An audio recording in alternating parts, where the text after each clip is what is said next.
You are listening to Alex Nanlohi Podcast, to know the Lord and to make Him known.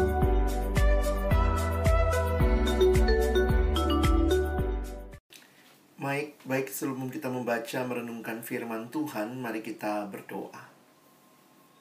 Bapa di dalam surga, kami datang dalam ucapan syukur sore hari ini. Terima kasih Tuhan memberi kesempatan kami beribadah, memuji, memuliakan nama-Mu.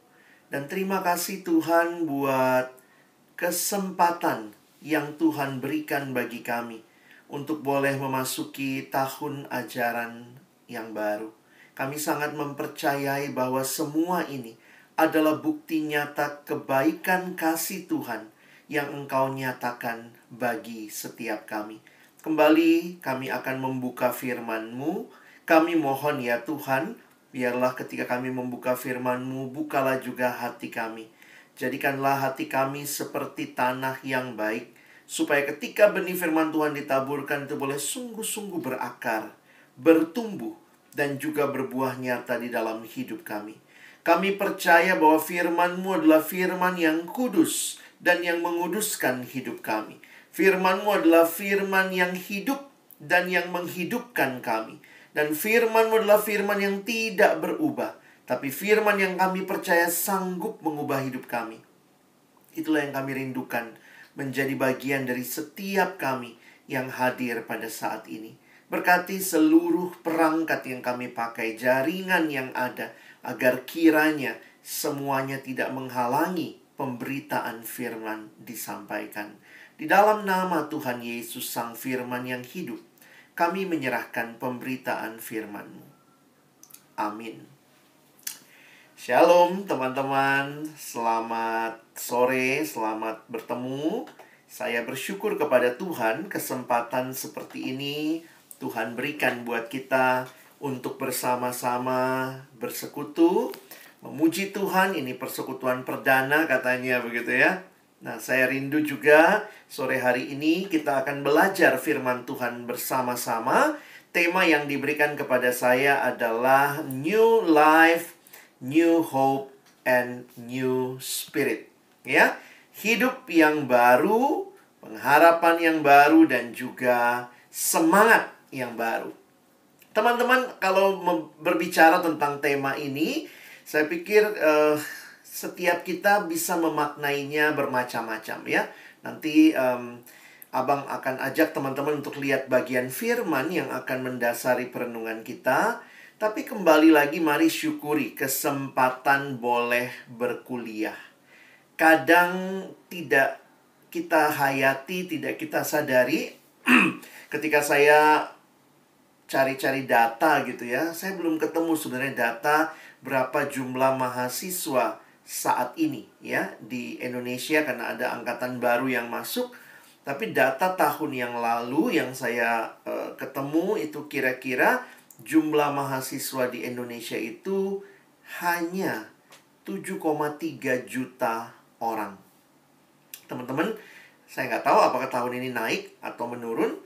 7,3 itu dibandingkan penduduk Indonesia yang jumlahnya kurang lebih 200-an juta, ya 220 mungkin. Maka sebenarnya kesempatan berkuliah di bangsa ini itu benar-benar sebuah privilege. Itu data yang tergabung, baik itu kampus negeri, kampus swasta, itu sekitar 7,3 juta mahasiswa se-Indonesia. Jadi teman-teman, mungkin ada yang merasa bahwa wah ini kok saya harus masuk kuliah seperti ini, kenapa pas masuk kuliah pandemi lagi gitu ya. Terus mungkin juga ini bukan pilihan pertamamu, atau ada yang memang pilih yang pertama kali. Banyak hal yang mungkin kita bisa ada di benak kita. Tapi saya ingin mengajak kita kembali menyadari bahwa kesempatan berkuliah sebuah anugerah yang Tuhan berikan bagi kita di bangsa ini, yang di dalamnya saya yakin juga Tuhan tidak hanya mau teman-teman mengalami pertumbuhan secara pengetahuan saja, tetapi juga di dalam imanmu kepada Tuhan, di dalam kerohanianmu di hadapan Tuhan.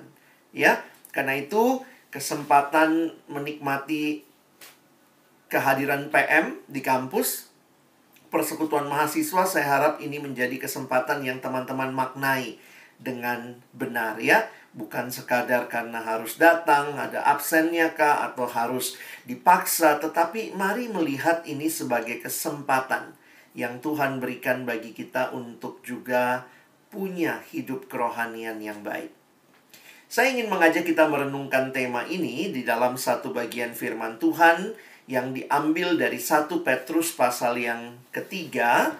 1 Petrus pasal ketiga ayat yang 1 Petrus pasal yang pertama, ayat yang ketiga dan ayat yang keempat ya. Abang akan ajak kita baca 2 ayat ini. Saya sudah tuliskan ayatnya di screen, jadi kalian bisa lihat. Kalau kalian ada Alkitab cetak, silahkan juga dibuka. Saya rindu kita bisa melihat ya, bagaimana Rasul Petrus menyampaikan syukurnya kepada Tuhan ya. Kita lihat ayat yang ketiga dan keempat, saya bacakan buat kita. Terpujilah Allah dan Bapa Tuhan kita Yesus Kristus, yang karena rahmat-Nya yang besar telah melahirkan kita kembali oleh kebangkitan Yesus Kristus dari antara orang mati kepada suatu hidup yang penuh pengharapan, untuk menerima suatu bagian yang tidak dapat binasa, yang tidak dapat cemar, dan yang tidak dapat layu, yang tersimpan di sorga bagi kamu. Nah, teman-teman yang dikasihi dalam Tuhan Yesus Kristus, 2 ayat yang indah ini ada di dalam surat 1 Petrus. Sedikit kita harus menggali apa sih tujuannya Rasul Petrus menulis surat 1 Petrus. Kalau saya mencoba menyimpulkan, perhatikan slide ini, perhatian utama Petrus dalam kitab ini nampaknya adalah bagaimana umat Allah, orang-orang Kristen, bisa hidup di tengah-tengah kondisi mereka mengalami dianiaya dan juga penderitaan. Nah, teman-teman, kalau ada Alkitab cetak, kalian bisa lihat ya. Surat 1 Petrus ini biasa juga disebut sebagai surat penderitaan. Lihat judulnya saja. Kalau nanti perhatikan 1 Petrus pasal 2, lihat ayat yang ke-18 di bagian atas judul yang diberikan oleh Lembaga Alkitab Indonesia, penderitaan Kristus sebagai teladan. Di pasal 3, nanti di dalam ayat yang ke-13 judulnya menderita dengan sabar. Di pasal yang keempat, ayat yang ke-12, lihat judulnya, menderita sebagai Kristen.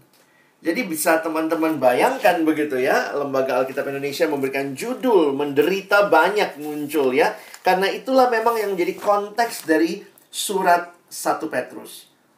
Ketika Petrus menuliskan surat ini, dia mau memberikan penguatan bagi jemaat, bagaimana mereka bisa benar-benar hidup sebagai orang Kristen di tengah-tengah situasi yang tidak mudah, karena mereka mengalami pada waktu itu penganiayaan dan juga penderitaan. Sehingga kalau kalian bisa perhatikan begitu ya, kenapa mereka mengalami penganiayaan? Kenapa mereka mengalami penderitaan? Sebenarnya ini hal yang menarik teman-teman ya. Karena kalau kita perhatikan bahwa pada waktu itu gereja mengalami 2 ancaman. Ya, perhatikan, ancaman yang pertama adalah ancaman dari luar gereja. Nah, itulah penganiayaan dari orang-orang yang memiliki kebencian terhadap Yesus, dan bukan hanya Yesus tapi juga kepada pengikut-pengikutnya. Dan yang lebih menyedihkan lagi, mereka ini dibenci, pengikut Yesus ini dibenci bukan karena hidupnya yang buruk, tapi justru karena hidupnya baik, hidupnya benar, mereka dibenci. Jadi menarik ya untuk memperhatikan ini konteks yang dialami oleh gereja di abad pertama yang disurati oleh Rasul Petrus. Tapi bukan hanya ancaman dari luar, teman-teman. Juga ada ancaman dari dalam. Ancaman dari dalam apa sih? Bentuknya adalah ajaran-ajaran yang sesat. Sehingga kalau kita perhatikan, nanti kalau teman-teman lanjut membaca surat 2 Petrus, surat 2 Petrus fokusnya juga menguatkan jemaat di tengah-tengah adanya ajaran yang sesat. 1 Petrus lebih banyak tentang penderitaan, kaitan dengan ancaman luar, dan 2 Petrus itu kaitan dengan penganiayaan yang bukan penganiayaan, tetapi ada penyesatan. Adanya guru-guru palsu, ajaran-ajaran yang sesat yang akhirnya merusak iman. Jadi gereja pada waktu itu mengalami krisis, mengalami pergumulan. Saya pikir setiap zaman pasti ada krisisnya. Bentuknya aja yang berbeda-beda ya. Nah, pada masa ini juga teman-teman, kita sebagai orang Kristen ada di dalam masa yang ada krisis. Apa krisis kita? Ya pandemi ini. Bagi saya menarik sekali setiap kali kalau kita melihat krisis demi krisis yang terjadi, Tuhan memampukan gereja melewatinya. Ini yang kita lihat, Tuhan juga membangun terus gerejanya. Gereja tidak punah hanya karena krisis, tapi di dalam krisis gereja terus bertumbuh. Nah, karena itu mari kita akan melihat apa sih yang Petrus ingatkan. Apa yang Petrus ingatkan kepada gerejanya, kepada orang-orang Kristen masa itu di tengah-tengah situasi yang tidak mudah. Dan abang harap pesan yang sama kita tangkap untuk kita hari ini, yang juga sedang ada dalam kondisi yang memang bukan ancaman dari luar, bagaimana banget ya, kita nggak sedang dianiaya, tapi ternyata ada krisis. Krisis di mana kita sulit berkumpul, sulit bertemu, sulit kuliah, semua harus menjadi online. Dan ini membuat kita juga menyadari beberapa hal penting, ya. Nah, di tengah situasi krisis, apa sih yang diingatkan Rasul Petrus? Nah, ada 3 hal yang hari ini juga jadi tema kita. Rasul Petrus mengingatkan umat Allah pertama akan hidup yang baru yang mereka miliki. Wah, ini menarik ya. Kenapa di tengah krisis yang diingatkan adalah, ingat loh, kamu sudah punya hidup yang baru. Hidup yang baru ini adalah hidup yang sudah diselamatkan. Nah, mari kita lihat bagaimana Rasul Petrus membahas tentang hal ini di dalam suratnya. Kalau kita perhatikan ayat yang tadi kita baca, kita adalah orang-orang yang dipilih oleh Bapa yang telah melahirkan kita kembali. Jadi ini adalah rencananya Bapa, kita ini boleh mengalami hidup yang baru. Perhatikan, kalau kita naik sedikit ayat 1 dan ayat 2, teman-teman lihat ayatnya ya. Ini Petrus lagi memulai suratnya, dikatakan dari Petrus, Rasul Yesus Kristus, kepada orang-orang pendatang yang tersebar di Pontus, Galatia, Kapadokia, Asia Kecil, dan Bitinia. Siapakah mereka? Yaitu orang-orang yang dipilih sesuai dengan rencana Allah. Wah, ini indah sekali ya.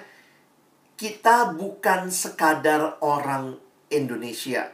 Teman-temanku, engkau bukan sekadar orang mahasiswa baru Ukrida. Wah, engkau bukan sekadar mahasiswa Ukrida, tetapi engkau adalah orang-orang yang dipilih Allah untuk mengalami hidup yang baru. Perhatikan lanjutannya. Yang dikuduskan oleh Roh.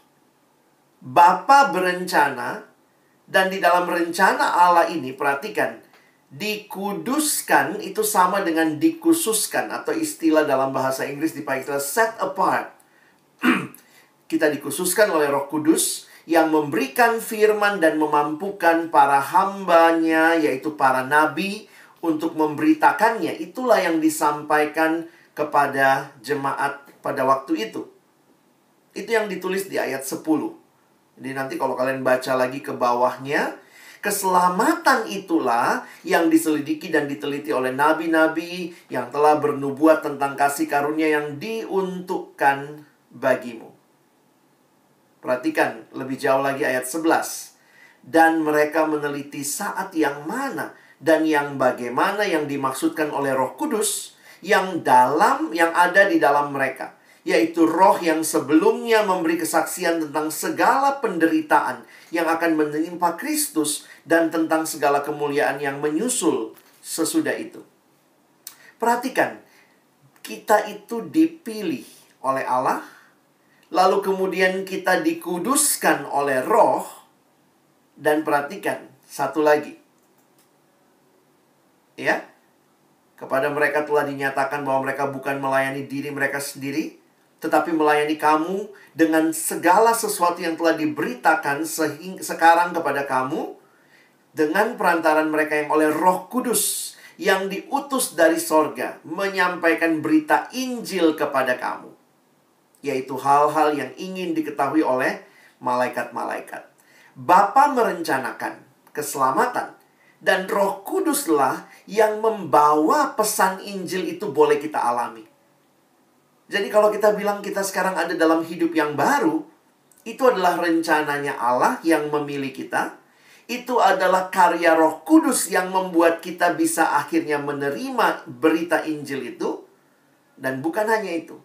Kalau Bapa berkarya, Roh Kudus berkarya, maka tentu siapa lagi?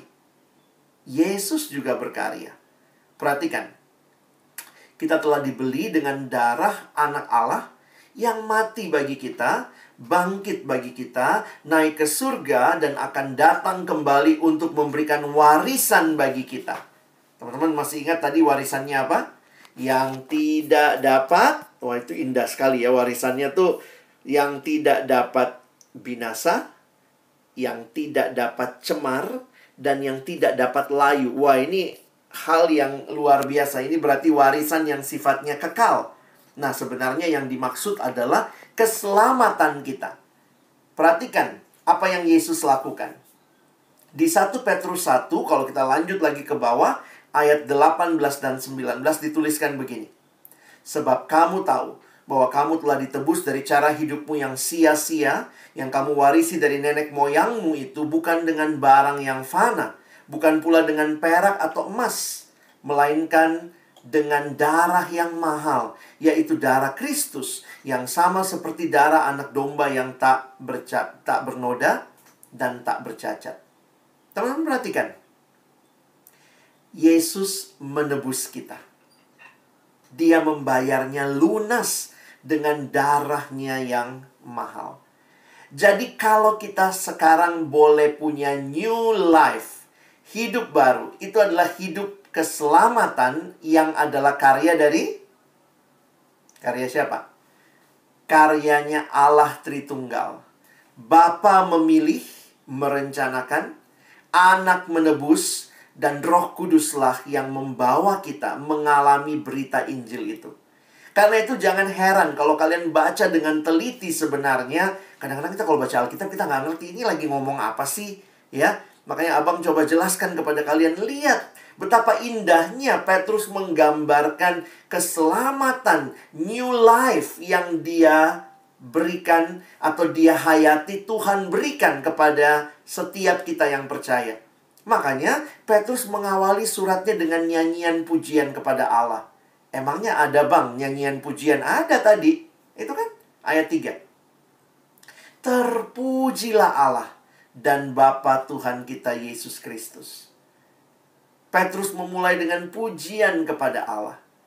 Teman-teman, hidup yang baru itu sesuatu yang kita alami karena kita mengalami karya Kristus di dalam hati kita. Bapa telah memilih, Yesus menebus, dan Roh Kudus yang membawa kita masuk ke dalam pengalaman rohani ini. Makanya kalau kita mengerti hidup yang baru, itu bukan hidup, ya saya sekarang jadi mahasiswa baru, masuk di kampus yang baru. Hidup yang baru itu adalah hidup yang ditandai dengan Kristus yang membawa kita mengalami kehidupan yang sebenarnya. Kalau kita memperhatikan, siapa sih Yesus ini? Makin abang merenungkan tentang karya Kristus, luar biasa.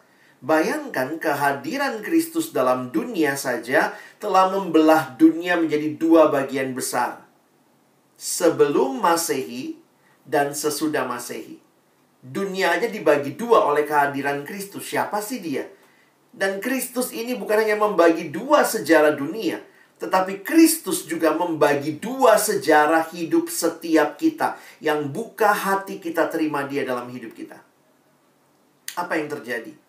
Kita bukan lagi manusia yang lama, tapi sekarang kita manusia yang baru. Kalau engkau sudah alami karya ini dalam hidupmu, that is the new life. Bukan lagi hidup menikmati dosa, tapi hidup menikmati Allah. Karena inilah yang Tuhan rancangkan buat kita. Bapa memilih kita, Yesus menebus kita, Roh Kudus mengaplikasikannya bagi kita. Jadi teman-teman, New Life ini bukan masuk kampus baru, ya. New Life ini bukan sekadar masuk tahun ajaran baru, tapi pastikan engkau mengalami New Life karena ada Yesus di dalam hidupmu. Dan dialah yang membuat engkau tidak lagi hidup sama seperti yang dulu. Ternyata bukan hanya New Life yang dibawa, teman-teman juga lihat ada New Hope, ya. Menarik sekali, di tengah-tengah penderitaan, Petrus mengingatkan, ingat loh, kamu miliknya Tuhan. Kamu sudah alami hidup baru di dalam Tuhan. Tetapi juga, Petrus sadar, yang namanya penderitaan itu nggak enak, teman-teman ya. Akhirnya saya jadi sadar begini. Orang yang paling sedih hidupnya di dalam dunia bukan orang yang menderita. Tapi orang yang hidupnya paling sedih di dunia sebenarnya adalah orang yang tidak punya pengharapan. Kenapa?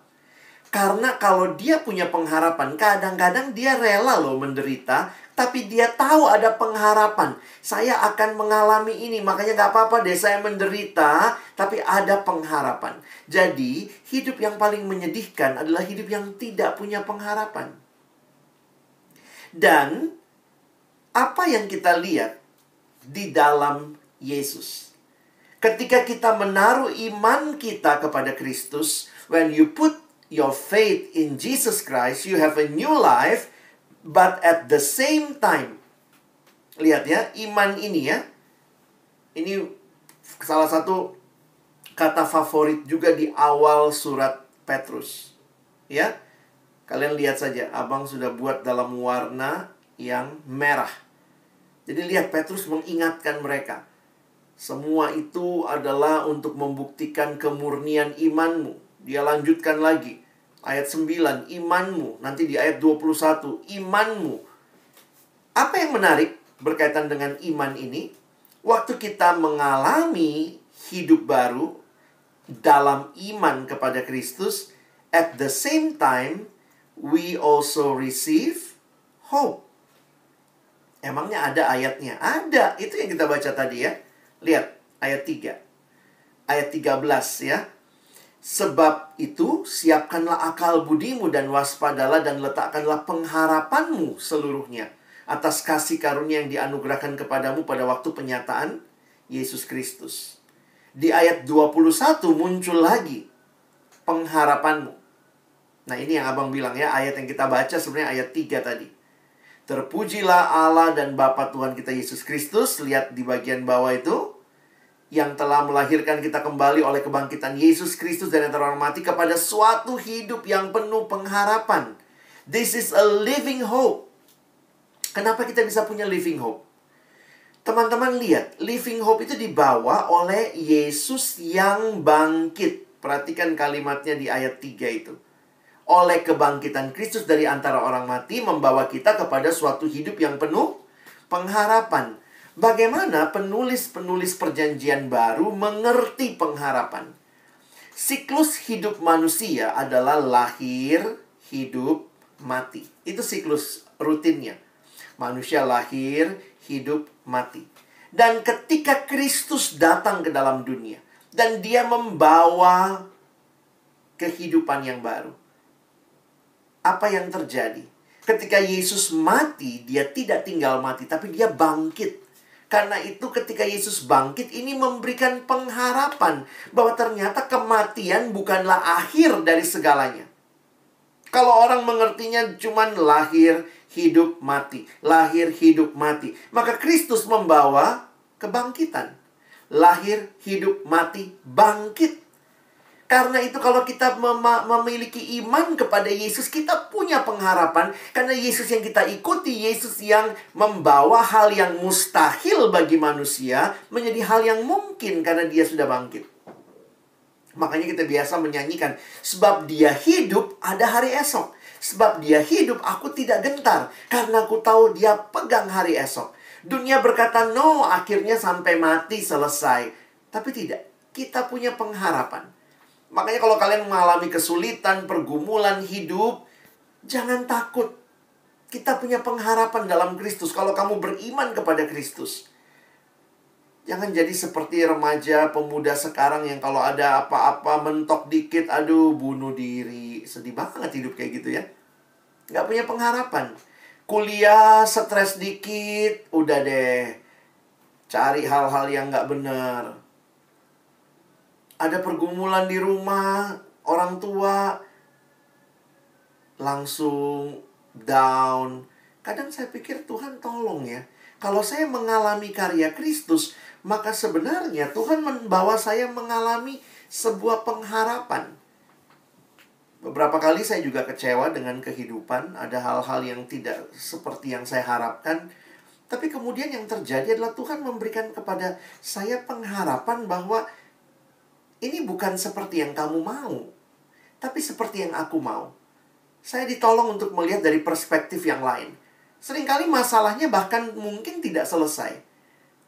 Yang Tuhan ubah bukan masalahnya selesai. Yang Tuhan ubah adalah saya menghadapi masalah itu. Saya belajar sabar. Saya belajar berdoa. Kalau saya nggak punya pengharapan, ada masalah selesai, udah, mendingan bunuh diri, selesai ya. Tapi ketika saya punya pengharapan, saya berdoa.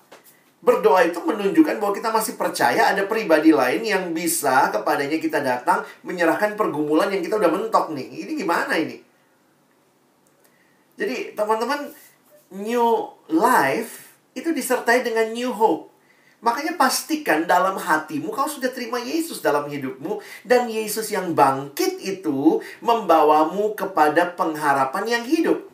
A living hope. Ada kalimat yang indah mengatakan, we have a living hope because we have a living Savior. Kita punya pengharapan yang hidup karena juru selamat yang kita ikuti, dia juru selamat yang hidup. Yesusmu bukan Yesus yang mati di kuburan. Semua pendiri agama, kuburnya masih ada. Dan ada jasadnya atau tulangnya ada di dalam kubur itu. Hanya Yesus yang kuburnya kosong. Tapi kalimat yang indah mengatakan, semua pendiri agama, kuburnya terisi. Karena itu hati pengikutnya kosong. Tapi, Yesus, kuburnya kosong.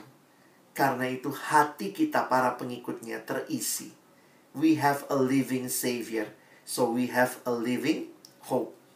Teman-teman, ini bukan sugesti ya, motivasi. Tapi ini adalah pengalaman rohani. You want to have hope, you need to have the Savior in your heart. Pastikan, apakah engkau juga mengalami pengharapan yang indah ini. Kalau bicara new life, itu bicara apa yang Tuhan lakukan bagi keselamatan kita. Salah satu cara gampang mengingatnya, that is about something in the past. Saya sudah terima Yesus. Saya telah. Nah, itu in the past. New life is something happen in the past when you open your heart for Jesus. Pengharapan itu bicara future, ya. Kalau yang new life bicara past, new hope bicara future. Nah, yang ketiga, we have a new Spirit. Nah, ini yang kita butuhkan sekarang. Kekuatan untuk menjalani hidup hari demi hari. Keselamatan kita pasti dijamin oleh Kristus. Pengharapan kita pun pasti. Tapi hidup di tengah-tengah antara keselamatan yang pasti dan pengharapan yang pasti, kita diberikan kekuatan menjalani kehidupan. Dan ini yang indah yang kita bisa lihat di dalam surat 1 Petrus. Abang angkat 3 saja ya. Ada 3 highlight the new spirit. Bagaimana kita menghidupi hidup yang baru itu sekarang. Bagaimana perwujudannya ya. Nah, saya ajak kita lihat yang pertama. Miliki kasih kepada Kristus dan kepada saudara seiman. Jadi, kalau kita sudah diselamatkan, kita punya pengharapan. Nah, coba lihat ayat 8 ya. Sebenarnya ini semua di ayat-ayat yang kita baca tadi. Sekalipun kamu belum pernah melihat dia, namun kamu mengasihinya. Wah, ini menarik sekali Petrus bilang gitu ya. Kamu kan belum pernah lihat Yesus langsung, tapi kamu mengasihinya. Kamu percaya kepada dia, sekalipun kamu sekarang tidak melihatnya. Kamu bergembira karena sukacita yang mulia dan tidak terkatakan. Mengasihi Tuhan. Harusnya itu ciri hidup kita sekarang. Ya, a new spirit. Tapi bukan cuma itu. Karena kasih kepada Tuhan harusnya nyata dalam kasih kepada sesama. Lihat ayat 22. Karena kamu telah menyucikan dirimu oleh ketaatan kepada kebenaran, sehingga kamu dapat mengamalkan kasih persaudaraan yang tulus ikhlas. Hendaklah kamu bersungguh-sungguh saling mengasihi dengan segenap hatimu. Teman-teman, saya menantang kita. Memang kita belum ketemu langsung, mungkin kita masih lewat virtual. Tapi apakah kita bisa mewujudkan kasih itu? Kita bisa saling mendoakan, kita bisa saling menguatkan. Yang senior perhatikan yang junior juga belajar membuka diri, saling membangun, saling mendoakan, saling mengisi. Saya melihat inilah panggilan kita. A new spirit to love God and to love others. Ya, itu yang dipesankan di dalam surat 1 Petrus.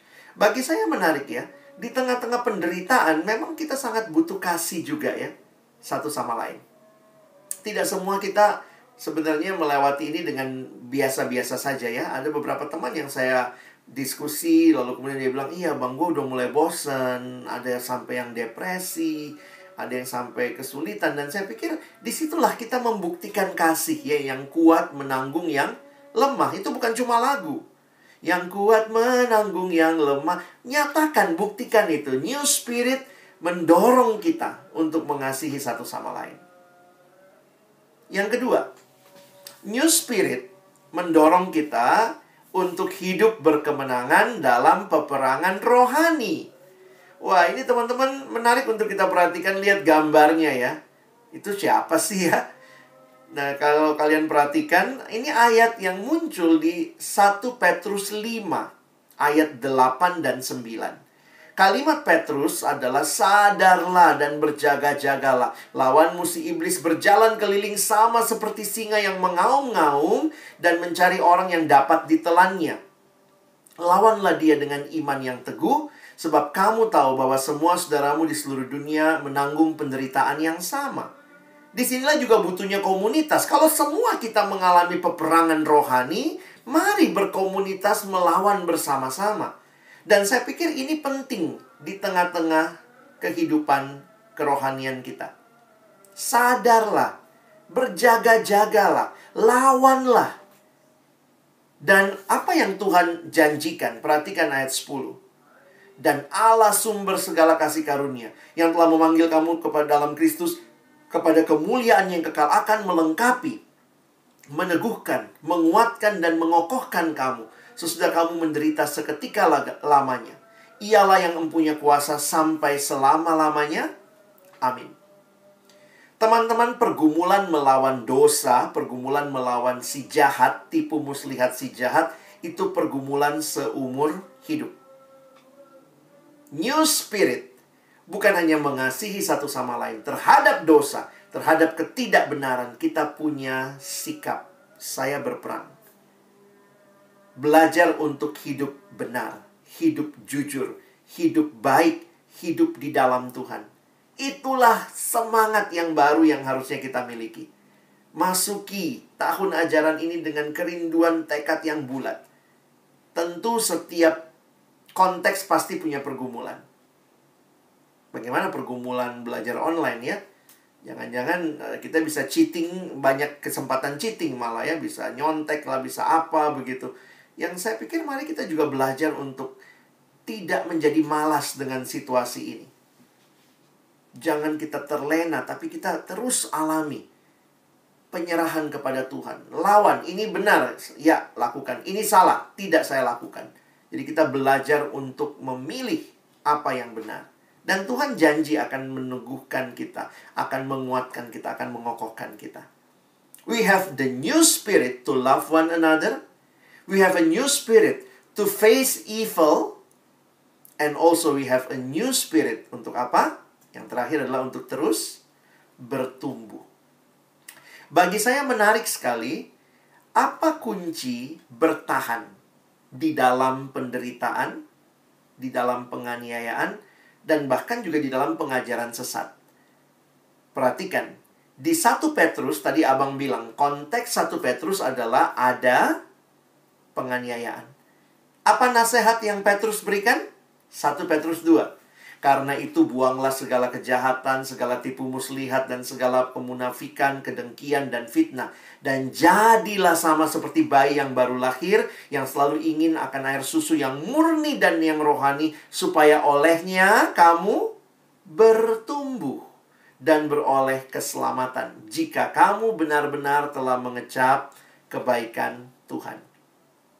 Saya garis bawahi kata bertumbuh. Di tengah penderitaan yang mungkin membuat orang begitu discourage, ya, merasa diri nggak nyaman ini penderitaan dan segala pergumulan yang dialami, Petrus berkata, terus bertumbuh ya. Ayo terus bertumbuh. Teman-teman, ini juga nasihat yang saya rindukan kalian tangkap dari firman Tuhan. New Spirit adalah new spirit to grow in Christ. Terus bertumbuh. Terus bertumbuh. Ketika ada pengajaran sesat, 2 Petrus itu pergumulannya pengajaran sesat dan tetap masih ada penderitaan juga. Apa nasihat Petrus? 2 Petrus itu cuma 3 pasal. Nanti kalian cek ya. 2 Petrus itu cuma 3 pasal. Menutup 2 Petrus pasal 3 ayat yang ke-18. Itu ayat terakhir di surat 2 Petrus. Apa nasihatnya? Tetapi bertumbuhlah dalam kasih karunia dan dalam pengenalan akan Tuhan dan Juru Selamat kita Yesus Kristus. Baginya kemuliaan sekarang dan sampai selama-lamanya. Itu penutupnya 2 Petrus. Jadi kalau Abang simpulkan, baik di 1 Petrus maupun di 2 Petrus, baik dalam penganiayaan maupun di dalam menghadapi pengajar sesat, nasihatnya sama. Terus bertumbuh. Teman-teman, we have a new spirit to grow in Christ. New spirit to love one another, new spirit to face evil, and new spirit to grow in Christ. Apakah kamu akan alami ini? Memasuki waktu-waktu yang ke depan, saya rindu kita sama-sama masuki tahun ajaran ini, kesempatan berkuliah, kesempatan ada di kampus yang baru buat teman-teman mahasiswa baru, yang lama kembali masuki kesempatan belajar. Mari sama-sama kita alami 3 hal ini ya. New life. Saya sudah terima Yesus dalam hidup saya, berarti I have a new life. And a new life also brings a new hope. Dan a new life and a new hope help me to live out a life in new spirit saat ini. Kiranya teman-teman boleh menjawab hal ini dalam hidupmu. Apa yang menjadi kerinduanmu? Maukah engkau menempatkan Tuhan yang utama, yang ketika Dia hadir di hidupmu, kamu punya hidup baru? Ketika Dia hadir di hidupmu, kamu punya pengharapan yang baru? Dan ketika Dia hadir di hidupmu, kamu punya semangat menjalani hari-hari kehidupanmu. Semangat untuk mengasihi, semangat untuk menghadapi si jahat. Bukan menyerah, tapi berperang melawan si jahat.